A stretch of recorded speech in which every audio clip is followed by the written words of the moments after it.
Over-the-counter cold medicines for children have been in the headlines in the last few years here in the US. And unfortunately, the news has not been very good. At issue is the safety of those products. So we've been taking a look at how to keep kids like Bella Hirtzel and Ethan Feldman in optimal health. But keeping their sinus and respiratory systems healthy can be challenging.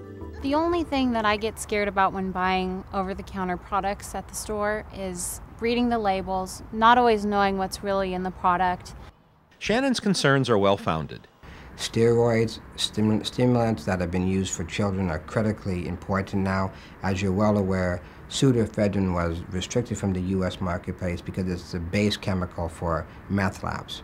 Narinder Dougal is both a physician and a pharmacist, so he's paid close attention to the recent problems with over-the-counter cough and cold medications for children. All these critical issues have become paramount now because of the issue of lack of evidence for safety and then high-dose issues of potential dangers. Those dangers include 750,000 calls to poison control centers, 7,000 emergency room visits, and 120 deaths in children 12 and under.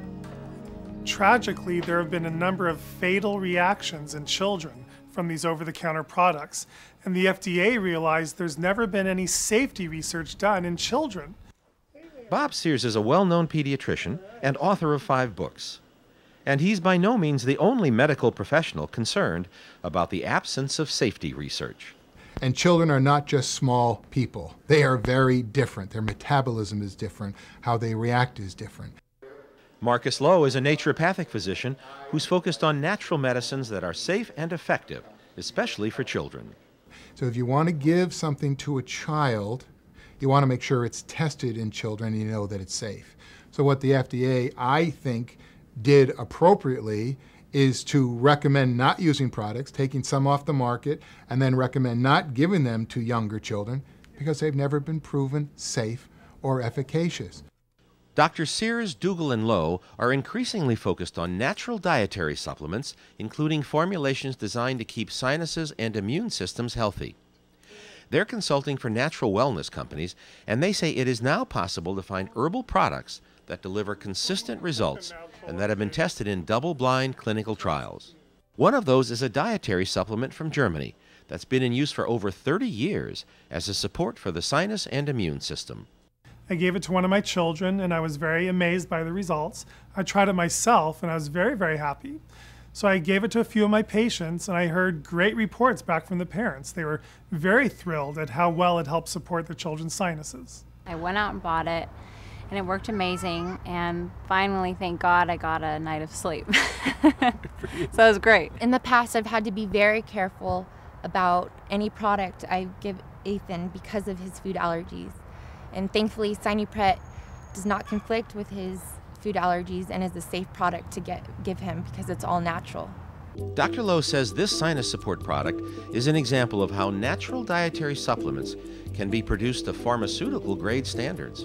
He says it's not easy, but it can and is being done at places like Bionorica in Germany. I spent time over there in the last few years watching their operation, in their laboratory, in their fields where they make relationships with the farmers, they control the environment, the water, the fertilizer.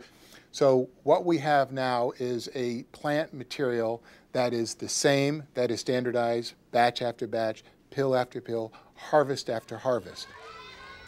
Doctors like Marcus Lowe, Bob Sears, and Narinder Dougal say natural dietary supplements that meet those exacting standards are becoming increasingly available. And that's good news for kids like Bella and Ethan, who could grow up with a much more natural outlook on how to stay happy and healthy. Oh, I like that. If you'd like to learn more about all of this, we have information for you at the Healing Quest website. But right now, it's time for our herbal insight. In fact, our expert, Mark Blumenthal, has a riddle for us.